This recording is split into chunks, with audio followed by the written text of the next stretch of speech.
जय हिंद बच्चों। इस समय आप लोग महामना इंस्टीट्यूट के यूट्यूब चैनल से जुड़े हुए हैं और इस चैनल में मैं आपका स्वागत करता हूं।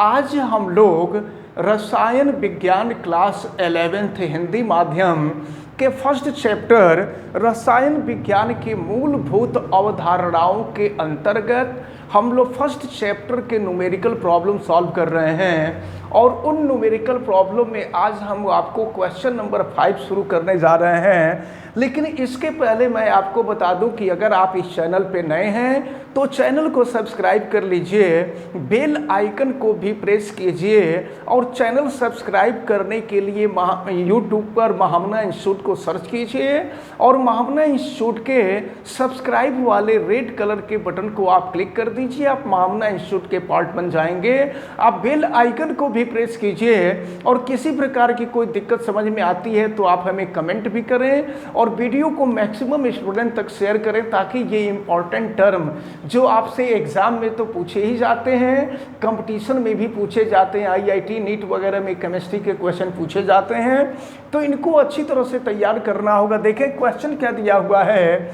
सोडियम एसीटेट का जो फार्मूला होता है वो CH3COONA होता है कि 500 मिलीलीटर विलयन। तो यहाँ हम नोट करते जाते हैं, क्वेश्चन हम पढ़ते जा रहे हैं और हम नोट करते जा रहे हैं। तो आयतन दिया हुआ है 500 मिलीलीटर और इसके बाद देखें फिर क्या दिया है 0.375 मोलर जलीय विलयन। इसका मतलब कि ये विलयन की मोलरता दी गई है और विलयन की मोलरता को हम कैपिटल यम से रिप्रेजेंट करते हैं और कैपिटल यम की वैल्यू आपको दी गई है 0.375 यम। मोलर जलीय विलयन बनाने के लिए उसके कितने द्रव्यमान की आवश्यकता होगी? तो द्रव्यमान कह लीजिए या भार कह लीजिए, भार W की वैल्यू आपसे पूछी जा रही है।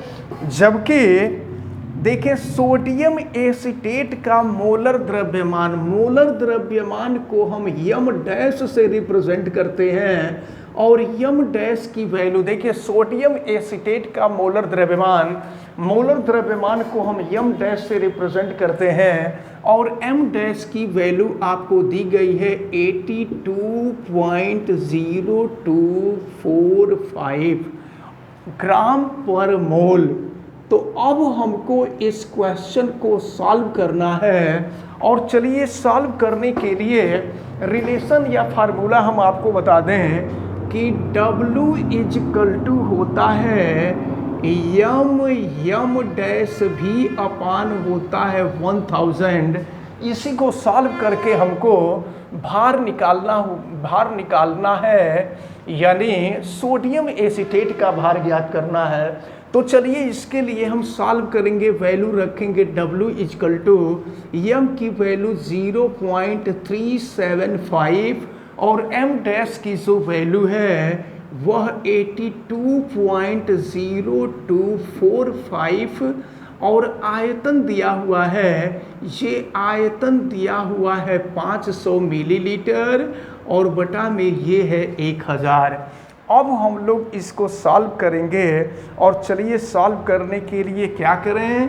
तो अगर हम 500 से 1000 कटावें तो 2 हो जाएगा और फिर 2 से हम 82.0245 को हम कटा दें।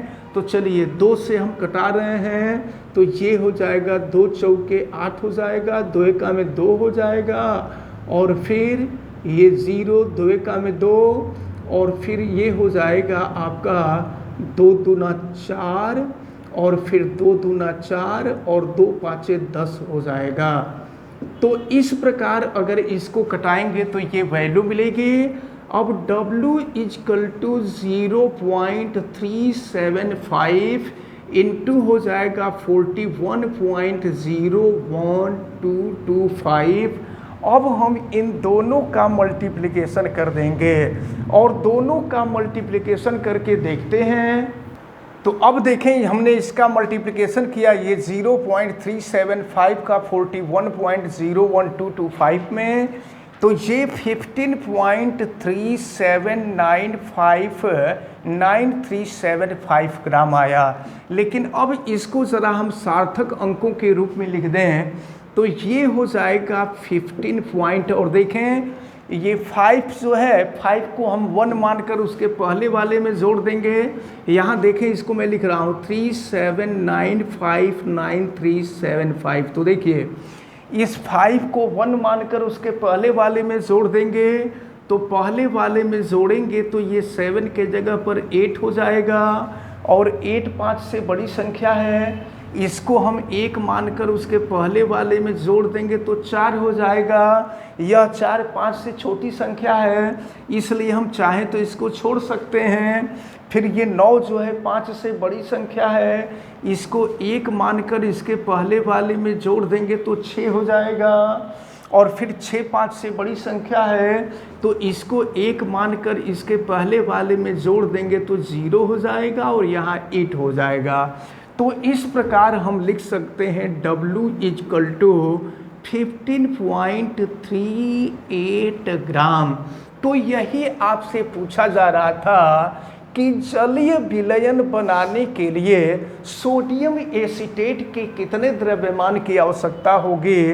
तो सोडियम एसीटेट के 15.38 ग्राम द्रव्यमान की आवश्यकता होगी। अब मैं आपको जो क्वेश्चन बताने जा रहा हूँ, ये क्वेश्चन बहुत ही इम्पोर्टेंट है, इसको अच्छी तरह से तैयार रखना होगा। और ये क्वेश्चन दिया है सांद्र नाइट्रिक अम्ल। नाइट्रिक अम्ल का सूत्र आपको पता है HNO3। सांद्र नाइट्रिक अम्ल के उस प्रतिदर्श का मतलब होता है मॉडल या नमूना। तो सांद्र नाइट्रिक अम्ल के उस प्रतिदर्श की मोल प्रति लीटर सांद्रता ज्ञात करना है मोल प्रति लीटर में। मोल प्रति लीटर में सांद्रता का परिकलन कीजिए, जिसमें उसका द्रव्यमान प्रतिशत 69% है, 69% है। तो द्रव्यमान प्रतिशत का मतलब हुआ कि अगर विलयन का हम 100 ग्राम लेंगे तो विलयन के 100 ग्राम में नाइट्रिक अम्ल 69 ग्राम होगा, 69 ग्राम होगा, और जिसका घनत्व दिया हुआ है 1.41 ग्राम पर मिलीलीटर। तो एक काम करते हैं, हमें विलयन की सांद्रता पूछी जा रही है, तो सांद्रता ज्ञात करने के लिए फार्मूला होता है मोलों की संख्या बटा में आयतन, क्योंकि मोल प्रति लीटर आपसे पूछा जा रहा है। तो सांद्रता बराबर हो जाएगा मोलों की संख्या और बटा में हो जाएगा आयतन, यानी विलयन का आयतन, और ये विलयन का आयतन लीटर में होता है। तो अब हम लोग सबसे पहले मोलों की संख्या ज्ञात करेंगे। तो मोलों की संख्या बराबर होता है भार बटा में अणुभार। लेकिन एक चीज समझ लीजिए, प्रतिदर्श का द्रव्यमान प्रतिशत दिया है। प्रतिदर्श का द्रव्यमान प्रतिशत और ये द्रव्यमान प्रतिशत दिया है 69%। इसका मतलब ये हुआ कि विलयन के 100 ग्राम में विलयन की जो मात्रा होगी, इसका मतलब यही हुआ कि विलयन के 100 ग्राम में ये 69% का मतलब 69% का मतलब मैं आपको बता रहा हूँ। विलयन के 100 ग्राम में सांद्र नाइट्रिक अम्ल की मात्रा या नाइट्रिक अम्ल की जो मात्रा है में नाइट्रिक अम्ल HNO3 की मात्रा, ये मात्रा हो जाएगी 69 ग्राम। अब ज़रा ध्यान पूर्वक आप देखें, तो अब जो है आपसे तो अब विलयन का भार हमें निकल गया, विलयन का भार है 100 ग्राम। और देखें हमको मोलों की संख्या चाहिए, तो मोलों की संख्या बराबर होता है भार बटा में अणु भार। तो अब अणु भार जरा निकालें, HNO3 का अणु भार। तो चले ध्यान पूर्वक देखें, अणु भार ज्ञात करने के लिए परमाणु भार को हम जोड़ते हैं। तो हाइड्रोजन का परमाणु भार 1 है, नाइट्रोजन का परमाणु भार 14 होता है, और ऑक्सीजन का परमाणु भार 16 होता है। और 16 में 3 से गुणा कर देंगे, यानी 16 × 3। तो ये देखो, ये हो गया 1 + 14, आप प्लस हो जाएगा 48। आप जोड़ लीजिए, तो ये हो जाएगा आपका 63 ग्राम पर मोल हो जाएगा, 63 ग्राम पर मोल हो जाएगा। तो अणु भार निकल गया। अब हम जरा मोलों की संख्या निकालते हैं। तो मोलों की संख्या बराबर होता है भार बटा में अणु भार। तो देखिए भार जो है ये 100 ग्राम है, विलयन का जो भार है ये 100 ग्राम है। और लेकिन एक चीज़ देखें, सारी मोलों की संख्या निकालनी है ना, तो मोलों की संख्या बराबर भार बटा में अणु भार। तो भार विलयन में उपस्थित नाइट्रिक अम्ल के भार से यहाँ मतलब है। तो नाइट्रिक अम्ल का जो भार है ये है 69, और देखिए इसको जोड़े थे कितना आया था, 63 आया था, 63 ग्राम पर मोल हो जाएगा ये। तो चलिए, मोलों की संख्या बराबर होता है नाइट्रिक अम्ल का भार और बटा में अणु भार। तो अणु भार है 63, तो 69 को 63 से अब हम डिवाइड करेंगे, तो ये वैल्यू 1.095 के इक्वल आएंगे। तो ये मोलों की संख्या निकल गई। अब हम आयतन निकालेंगे। तो चले, आयतन कितना है, आपको पता है कि द्रव्यमान बराबर होता है आयतन गुणे घनत्व। और देखिए यहाँ से हम आयतन निकाल रहे हैं, तो आयतन बराबर हो जाएगा द्रव्यमान बटा में घनत्व।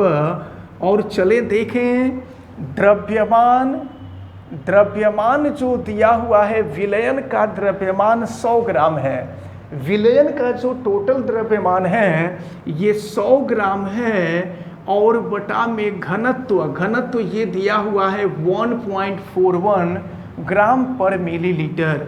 ये हो जाएगा 1.41, ये भी ग्राम में था, ये 100 ग्राम था, और ये जो है 1.41 ये मिलीलीटर में था।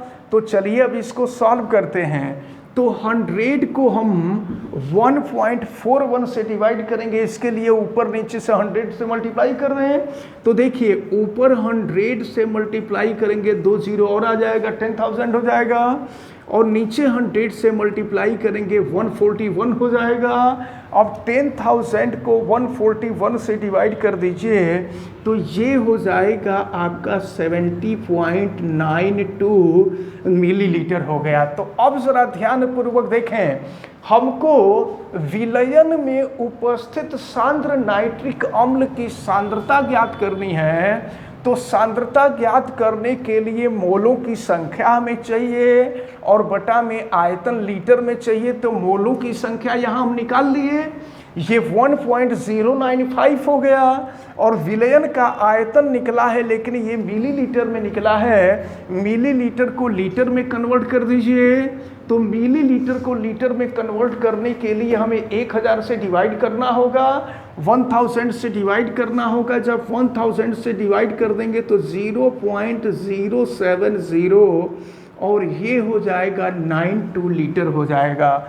अब हम इसको रख करके सॉल्व करते हैं। तो अब हम विलयन की सांद्रता या नाइट्रिक अम्ल विलयन की सांद्रता लिख सकते हैं, HNO3 विलयन की सांद्रता तो देखिए विलयन की जो सांद्रता होती है ये मोलों की संख्या बटा में आयतन लीटर में, तो मोलों की संख्या है 1.095 और बटा में आयतन हमने लीटर में निकाला है अभी। तो फिर चलें ध्यान पूर्वक देखें, ये है 0.07092। हम एक काम करते हैं, एक के सामने 5 जीरो, 1 2 3 4 5, यानी इसको क्या कहेंगे, इकाई दहाई सैकड़ा हजार 10,000 लाख, 1 लाख। 1 लाख से गुणा कर दें और 1 लाख से ही हम भाग कर दें। फिर देखिए क्या मिलेगा, यहाँ देखिए, यहाँ जब हम 4 जीरो हटाएंगे तो दशमलव हटेगा, फिर 1 जीरो आ जाएगा, ये हो जाएगा 10,950 और फिर यहाँ इसका मल्टीप्लाई कर देंगे तो ये हो जाएगा 7,092।